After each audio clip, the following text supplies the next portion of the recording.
If you wish to skip ahead to the uncut footage of a rundown Usui pass, skip ahead to the time on the screen right now. Before we get started though, it's important to understand a few things. 1. This is an intermediate level guide.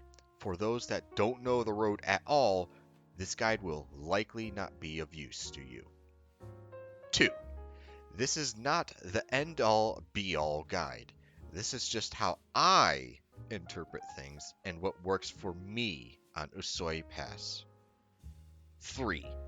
I use a controller, so my steering will be very jerky. However, the paths my car takes remain the same regardless of what device you use. Before I used a controller, I used a keyboard, and my lines have not changed at all. 4. While you may be thinking the Miata is slow, and it is, the arcs of the lines remain largely untouched. Only the breaking points change. With all that said, let's get started. Alright, right off the bat, you can see that I have a running start onto the road.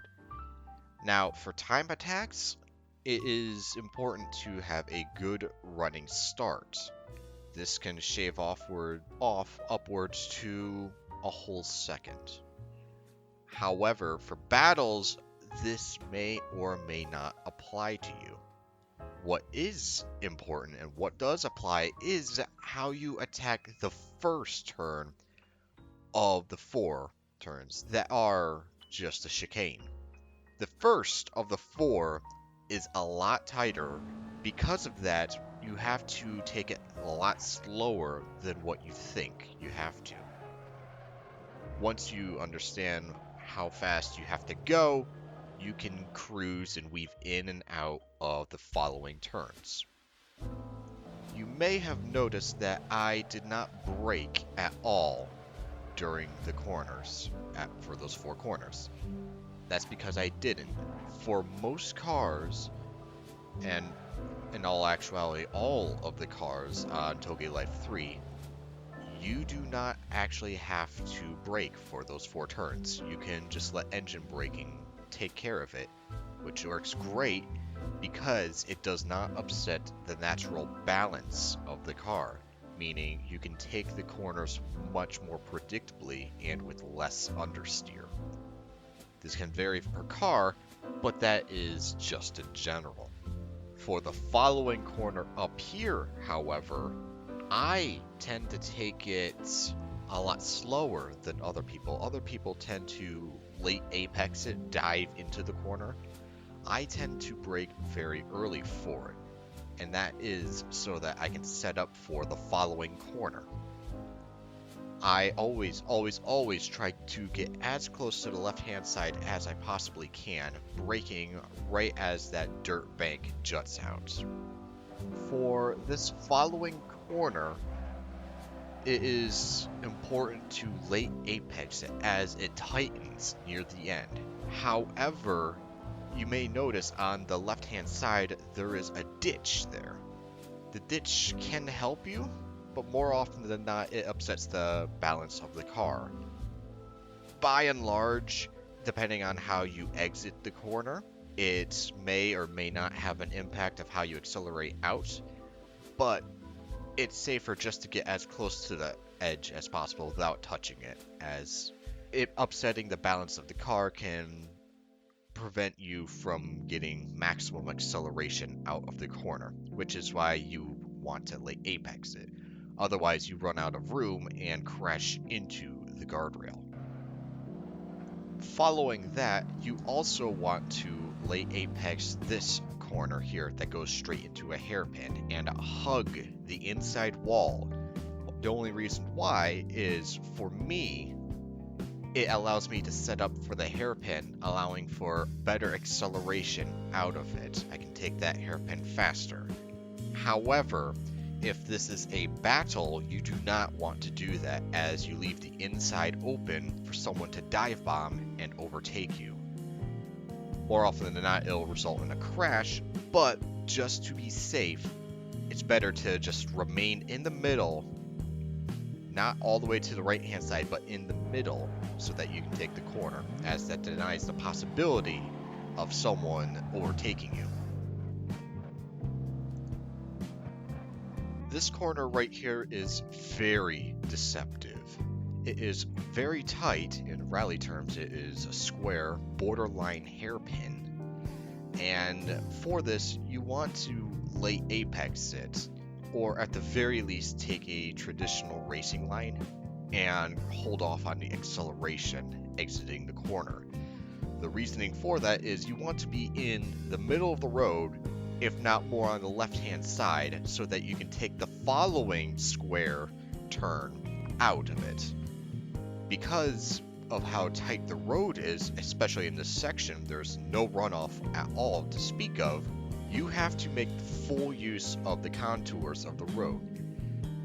At this section, when you turn left, there is a slight flat section of the wall where you can line up your car and drive alongside of it, depending on how you rotate it, allowing you to stay more inwards on the turn, shaving off a few tenths of a second. But more so on the other following turn of this tight chicane, the guardrail bends drastically, and you want to be entering that corner right as the guardrail bends drastically, allowing you to go flat out, regardless of what car you are driving. Now, this tends to mess some people up, because people tend to either early apex this, in which prevents acceleration out of this corner. However, if you are following, this is great because it provides you an excellent opportunity to overtake them following this chicane. There's nothing to note for the following two couple of turns here.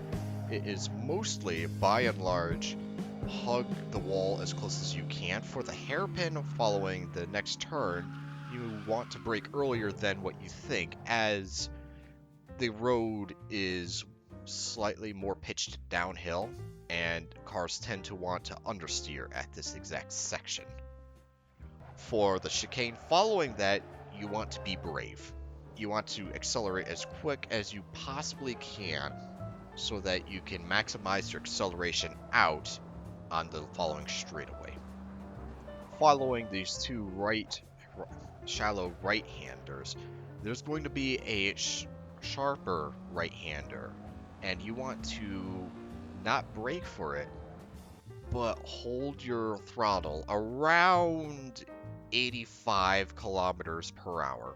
You can go upwards to 90 kilometers an hour, but that's only in semi-slick tires. With that being said, if you can take that corner just right with a traditional racing line, you have enough speed and it doesn't hinder your entry into the following corner. Exiting the second hairpin, don't be afraid to get onto the dirt. While the dirt affects your tire grip, at this particular instance, the lack of grip is negligible, as your rear wheels are not sliding around, meaning you'd get oversteer.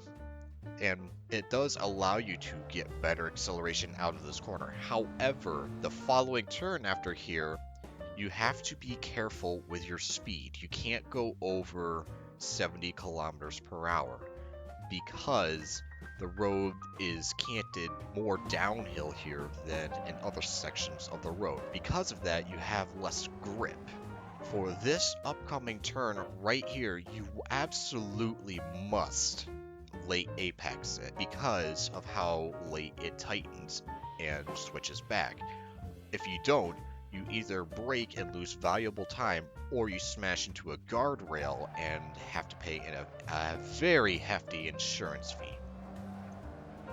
A similar story for this turn right here as well. You have to late apex it. You have to turn in very late for it. Don't brake. You can get away with just letting off the throttle and turning in. I didn't do so well here. You can be more on the right hand side of the road to turn in to get better acceleration and keep better speed through the turn. However, in this Miata, weight shifting is problematic, as well as in any car if you rapidly go to the right-hand side of the road and then try and turn left to take the turn. That's a lot of weight shifting going on. You might end up having some oversteer there, causing you to lose valuable time, wherein it's better just to take a less beneficial line, as it's better than the alternative. For these 3 right turns right here, you want to brake early for the first one, hug the inside, and be as close to the guardrail as possible, and that's given with most turns on this road. Don't be afraid to get onto the dirt here, even though it's off camber. For the most part, it doesn't matter. Granted, after this smooth left-hander, there's going to be a right-hander. For the most part, you don't have to brake, depending on how long of a sweeping turn you take there. You can just let off the gas and smoothly, the keyword here is smoothly turn. For most vehicles, if you sharply jerk the wheel, what will happen is you will get some oversteer in this section because of the change in gradient on the hill. Here, you want to turn in, relatively speaking, early on this corner and get as close to the inside as possible, because this is one of the few sections on Usui Pass that actually has a proper gutter and does not have dirt on the inside. Because of that, and how the gutter is placed, it gives you a very good benefit of cornering slightly faster. Also, the road wants to straighten out. Do not be afraid to meander all the way over to the right-hand side. You have more than enough time to get back over to the left-hand side in time for the following sharp turn.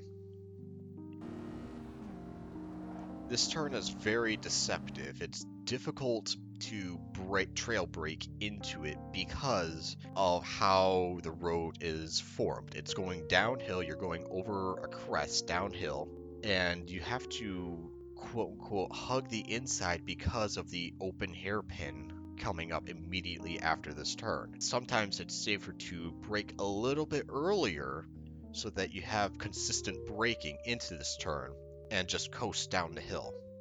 Sometimes when you're battling, that's better because it's more consistent. And battling, consistency is key. For these next 2 turns, for this first one, you want to hug the inside of it so that you can not cross over to the left-hand lane on exit, so that you have enough time to set up for the following turn, which, relatively speaking, you want to take either a traditional racing line or late apex sets. Because if you don't, you will inevitably not have enough speed to corner through there. You'll lose upwards to 15 kilometers an hour just to try and corner and avoid hitting the guardrail. Or you will try and floor it and you will perform a Nakazado and destroy your beautiful car. Important to note here that at this particular long sweeping turn, there's going to be sections where there's overlapping guardrails, 2 guardrails. The one closest to the road where it's overlapping does not have a collision box, meaning you can take the corner sharper than what you think you can. However, only where the 2 guardrails overlap, meaning out of the 3 sweeping turns right here that go right into the hairpin, the last 2 you can take a lot closer. For these 2 hairpins, it differentiates greatly depending on your application. If you are battling someone else, the first turn doesn't matter. All that matters is you stay as close to the bumper as your contender, or if you're leader, try and get away from them as soon as possible. For the first turn, there isn't really a good line for it. It's just the line that's available to you. Because of how fast you're coming out of this long sweeping turn, sometimes you'll be right at the apex of right in the middle of the hairpin, in which case it's better to just either shift lock your wheels and quickly skid around the corner as fast as possible, or if you take it wide enough, you could go more towards the middle or the right hand side of the road without losing speed. That's the important thing. And then take it wider to get more speed through the corner. By and large, there isn't really a good way through it because you'll be losing speed to take the wider sweeping turn. And if you take the corner very inwards, hand braking or shift locking, you will also be losing speed in cornering. But for the second hairpin, this is where it all matters, especially in battles. It can be determined at this one hairpin. Why is that? After this hairpin is a very long high-speed section. Whoever gets on the accelerator first can either make time or lose time. The sooner you can get on the accelerator, the better, in which case, taking a traditional racing line is fine if you're going for a time attack. However, as you're apexing it, or even before you apex it, you absolutely have to have maximum traction in the rear wheels, or as much traction in the rear wheels as possible, so that you can maximize your acceleration out. If you are following someone, it is much better to take a late apex, being in the left-hand lane, either doing a J-turn there and accelerating out, because if you have to wait for them to accelerate, you're not accelerating. And because when you can accelerate is reaction-based, you can't be proactive because you have to wait for the other person, that can create a gap. And because of that, it may be better to take a more unorthodox line. For the sweeping left, in slower cars, you don't have to let off the gas, or if you do, it's very little. For higher speed cars, you absolutely have to let off the gas. Not brake, just let off the gas. It's because if you don't, you'll be making too much speed and crash into the guardrail. For this upcoming hairpin, you absolutely must brake early for it, because there is a crest right before the turn, and the turn has a massive gradient change going throughout it. Because of that combination, you must do a lot of your braking, if not all of it, before the turn even happens, and trail braking into it is very difficult. Couple that with it sweeps right before the hairpin, and it can be problematic for people, especially in battles, as you have to be proactive where you brake. Otherwise, you can go straight into a guardrail, and someone who took the turn more properly can actually pass you at this hairpin. I've seen it happen numerous times. Following that hairpin is a very large sweeping right. You can trail brake into it, and I definitely recommend trail braking into it. Trail braking being that you just turn and brake into the corner rather than brake before the corner. Definitely is important to accelerate getting out. Be wary though, because right on the outside wall, when you're exiting, the concrete barrier clips out a bit more than the traditional guardrail. And it just so happens at that point, that's where the car is going to be if you're fully accelerating out, taking a traditional racing line. You must be very wary there. Otherwise, if you cook it too much, you will hit that edge jutting out and spin out your car. For this turn going in, for slower speed cars, you don't have to brake, but for faster cars, you absolutely have to brake. Also, for this following section where overall you're turning right and overall you're turning left, you really ought to stay as close to the inside guardrail as possible, especially when you're turning right, because it sets you up for the following turn. And that's just because of how the angle of your car going into the next turn. And you'll see what I'm talking about real soon. As for turn C121, I have not been able to find a good line through there. I find that staying in the left-hand lane exactly provides good enough results, but for the most part, I just take it however I can based on how I exit the turn prior. For the most part, I'm stuck on the inside unless I let off the gas, which that will cost me probably more time, so take it however you like. Just try not to make smoke with your tires, because smoke in the air is also time going away.